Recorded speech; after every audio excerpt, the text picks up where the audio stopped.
안녕하세요. 이 비디오에서는 forek에서 거래하고 여기에서 돈을 벌 수 있는지 알아볼 것입니다. 결과는 영상 마지막에 있으니 끝까지 시청해주세요. 안녕하세요 여러분. 오늘은 레이즌 세계에서 가장 뜨거운 주체 중 하나인 외환 또는 마이너리 옵션 선택에 대해 이야기해 보겠습니다.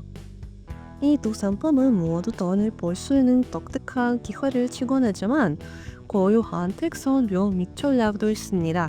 이 동영상에서 이 둘의 주요 차이점을 분석하고 어떤 것이 적합한지 알아볼 것입니다. 성원적인 거래를 위한 필요한 조언도 공유하겠습니다. 우리는 오늘 고려하고 있는 포켓 옵션 플랫폼에서 마이너리 옵션과 외환 모두 거래할 수 있습니다. 설명에 링크 있습니다. 그럼 마이너리 옵션부터 시작하겠습니다. 마이너리 옵션에서 고르는 거래 얼마나 많은 시간을 투자했는지에 따라 이루어집니다. 따라서 작은 예를 들어보겠습니다. 이 상황을 예를 들어보겠습니다. 이 상황에서 많은 하락을 볼 수 있는 특정 저항 수준이 있습니다.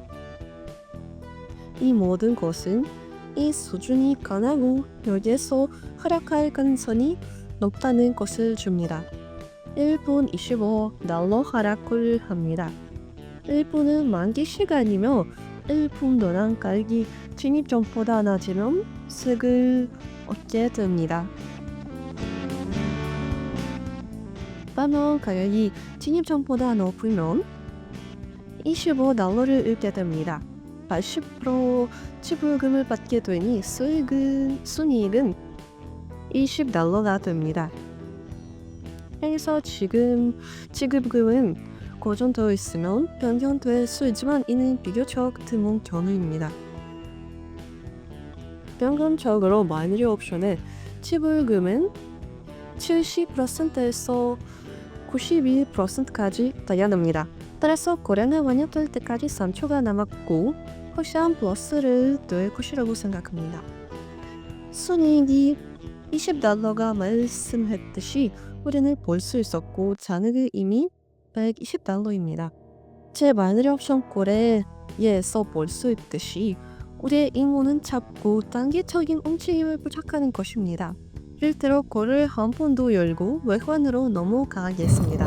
이 상황에서는 단전 움직임이 발생한 가능성이 있는 특정 저항 수준이 있으며 여기에서 1분 상승 거래를 시작하겠습니다. 우선 이 수준에서 이미 특정 반응을 보았고 이 수준의 가격이 접근한 방식을 살펴보면 판매자에게 유리한 약한 캔들을 볼 수 있기 때문입니다. 그 영역에서 일부 구매자의 출현으로 인해 반전 움직임이 있을 가능성이 높다는 것을 알려줍니다. 우리 거래가 소실되었지만 아무런 문제가 없으며 거래 금액을 늘 것입니다. 그리고 개인들이 다툰 후 두 배의 금액으로 상승 포지션을 합니다. 이 거래가 수익이 되면 지난 거래 손실을 보상하고 동시에 약간 이익을 얻게 됩니다. 여기서 그러한 이유를 설명하기 위해서 차트를 확대하겠습니다. 이 상황에서는 지원 수준이 있지만 이 수준은 잘못 깨졌습니다. 왜 잘못 깨졌을까요? 실제선이 켜졌을 때 아래에 큰 그림자가 있고 몸통이 작은 캔들스틱이 있기 때문입니다.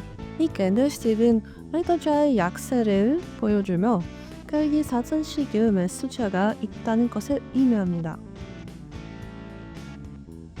따라서 우리는 견고한 움직임이 있고 이익을 취하고 있습니다.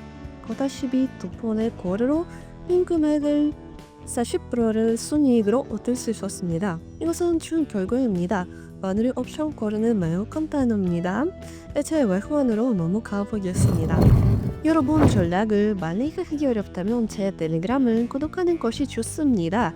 거기에서 저는 이 전략과 다른 전략을 예신청이나 각 개별 상황에 대해 자세히 설명하고 몇 년 동안 거래한 경우만 이해할 수 있는 뉘앙스를 분석합니다. 설명에서 링크는 있습니다. 거래해 봅시다. 이제 외환으로 넘어가 보았습니다. 외환은 열무 거래 섹션을 클릭하고 Forex MT5 리얼 어카운트를 선택합니다. 이제 외환 거래가 무엇인지 이해해 봅시다. 마이너리 옵션과 달리 수익은 얼마나 큰 움직임을 잡을 수 있는지에 따라 달라집니다. 지금 이 순간을 거래를 하고 지금 이 순간을 준수했다고 가정해 봅시다. 수익금은 진입 시점과 전선 시점의 차이에 따라 달라집니다. 손실도 마찬가지입니다. 예를 들어 하락거래를 하지만 지금 이 순간 조금 거래를 종사할 경우입니다. 손실도 진입 시점과 전산 시점의 차이를 기준으로 계산됩니다. 이제 이 도화선에서 거래를 해보겠습니다. 하락 거래를 해서 매도 버튼을 누를 것입니다. 이제 포지션에 거래량을 설정해야 합니다. 여기서 거래량은 랏 따위로 계산됩니다. 훨씬 더 편리하게 하기 위해서 브로커는 차트로 랏 금액을 달러로 계산합니다. 따라서 내 거래량 122달러가 될 것입니다. 이제 설정을 살펴보겠습니다. 이 탭을 열면 타임 디크리핏 설정과 스톱로스 설정이 표시됩니다. 간단히 의미를 설명해 드리겠습니다. 디크리핏은 수익을 거정하는 것입니다. 이 시점에서 거래를 시작했지만 여기에 take profit, 즉 가격이 여기에 도달해야 한다고 가정해 보겠습니다. 그리고 가격이 이 지점에 도달하면 차트로 거전 수익으로 거래가 종료됩니다. 반대로 스톱로스는 손실 잠금입니다. 이 지점에 스톱로스를 설정하고 가격이 스톱로스에 도달하면 거래는 차단으로 거전 손실로 청산됩니다. 이제 모든 것을 바르게 설정하고 거래를 하겠습니다. 거래를 했으니 한번 살펴봅시다. 여기 제 거래가 있습니다. 이제 차트 분석을 시작하겠습니다. 외환 거래는 총점 매우 길고 몇 주 동안 지속될 수 있기 때문에 외환 거래의 경우 더 많은 글로벌 클리어와 더 큰 시간대를 끌어한다는 것을 이해해야 합니다. 이 상황에서는 한시는 시간대를 거래하고 뜰전 지원이 있었고 업데이트되고 가격이 다시 돌아온 것을 볼 수 있습니다. 이러한 현상은 수준 재테스트라고 하며 기본적으로 이러한 재테스트 이후에 가격이 즉시해서 하락합니다. 이제 이 선들을 제거하고 캔들스틱을 또 살펴봅시다. 캔들스틱을 보면 위에 큰 그림자가 있는 것을 볼 수 있습니다. 이 그림자는 이 상황에서 가격은 낮출 확실한 매도자가 있다는 것을 알려줍니다. 그리고 전체 그림을 보면 여기서도 일반적인 움직임이 하락하고 있다는 것을 확인할 수 있습니다. 이제 거래가 완료될 때까지 기다려 보겠습니다. 여러분, 거래를 시작한 지 많은 시간이 지났으니 수익 주현 없이 직접 전용하겠습니다. 전산하려면 전산을 클릭하고 확인을 클릭합니다.